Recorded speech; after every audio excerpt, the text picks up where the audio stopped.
마스크 한 장 5만 원에 팔던 약사 재판서 심신미약 주장입니다. 마스크 한 장을요 무려 5만 원에 팔고 소비자가 이 사실을 알고 환불을 요구했음에도 불구하고 거절을 해서 논란이 빚었던 40대 대전에서 근무하는 약사가 재판에서 자신의 혐의를 모두 인정했다라는 소식입니다. 네. 다만 이 약사는요 자신이 당시에 정신질환을 앓고 있었기 때문에 심신미약 상태였다라고 주장하고 있는 것으로 알려졌습니다. 대전지법은 어제 사기, 특수협박, 또 폭행, 약사법 위반, 업무방해 등 혐의로 기소된 40대 A씨에 대한 1차 재판을 진행을 했습니다. 검찰이 밝힌 공소사실에 따르면요. 이 A씨 무려 25회에 걸쳐서 의약품을 시중 판매가보다 더 비싸게 팔아서요. 무려 125만 원의 차익을 챙긴 혐의 등을 받고 있습니다. 아니 근데 마스크계 명품이라는 게 혹시 있나요? 저는 5만 원이라서 한 상자에 5만 원인 줄 알았어요. 그러니까요. 예. 한 장에 5만 원 정말 터무니없이 비싼 가격인데 어떻게 이렇게 비싸게 팔릴 수 있었을까요? 아니 우리 예인 아나운서님 약국 가서 약 살 때 우리가 약 가격 물어보나요? 그냥 얼마 내라면 내잖아요. 그렇죠. 그렇죠. 예. 이 약사 A씨도 이런 점을 이용을 한 겁니다. 그래서 굳이 손님들에게 이거 마스크 하나에 얼마예요? 약 하나에 얼마예요? 고지하지 않았던 거죠. 그리고 그냥 판매를 한 겁니다. 심지어 A씨는요. 마스크, 반창고, 소화제, 숙취해소제 등을 개당 5만 원에 판매하면서도 가격을 알려주질 않은 거예요. 그래서 뒤늦게 이 결제 금액을 확인한 소비자가 환불을 요구해도 이에 응하지를 않았습니다. 논란이 거세지자 이 온라인상에는 A씨의 과거 전력까지 문제가 됐는데요. 2019년 천안에서 선정적인 문구와 그림을 약국 유리창에 붙여서 논란을 일으켰던 약사와 이 A씨 동일인인 것으로 밝혀졌습니다.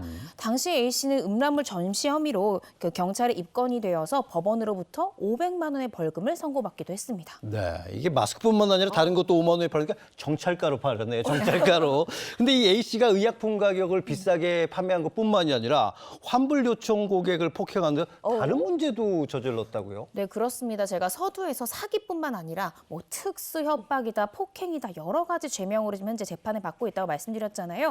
한 가지씩 좀 살펴보면 폭행 같은 경우에는 손님이나 지나가는 행인이 자신의 그 가게 앞에서 차를 세워놨다는 이유로 행인을 폭행하거나 그래서 손님이 뒤늦게 이제 그 가격을 알고 환불을 요구했는데 손님의 멱살을 잡는 등의 폭행을 한 혐의를 받고 있고요. 특히 한 손님이 환불을 요구하자 흉기로 손님 보는 앞에서 상자를 칼로 찌르고 베는 등 이런 위협적인 태도를 보여서 논란이 되고 있습니다. 이 밖에도 약국으로 이제 개설 등록하기 전에 의약품을 판매한 혐의도 받고 있고요. 또 지역 보건소와 한 이비인후과 병원에 가서 혈압약을 달라며 30분간 소란을 피운 업무방해 혐의까지도 받고 있습니다. 네. 이게 보니까 문제가 한두 개가 아닌데 이러한 행동을 한 것에 대해서 A씨의 입장은 어떤가요? 1차 공판이 일어났는데요. 당시 A씨 변호인은요. 모든 혐의를 인정하고 반성하고 있다, 뉘우치고 있다 이렇게 말하면서도 이 A씨가 양극성 정동장애, 우리가 흔히 조울증이라고 불리죠. 조울증을 앓고 있었고 범행 당시에 약을 복용하고 있지 않은 상태였기 때문에 심신미약 상태였다라고 감경을 주장하고 있는 것으로 알려졌습니다. 다만 현재는 A씨가 약국을 운영하고 있지 않고 또 약도 복용하고 있고 또 병원에서 한 달간 치료를 받고 있다는 점을 강조하면서 현재는 그 증세가 호전됐다는 점을 강조하기도 했습니다. 네. A씨에 대한 다음 재판은요. 내년 1월에 속행될 예정이니까 그 재판의 추이를 좀 지켜봐야 될 것 같습니다. 그렇습니다. A씨 혐의에 대해서 재판부가 어떤 결론을 내리게 될지 지켜봐야 될 것 같고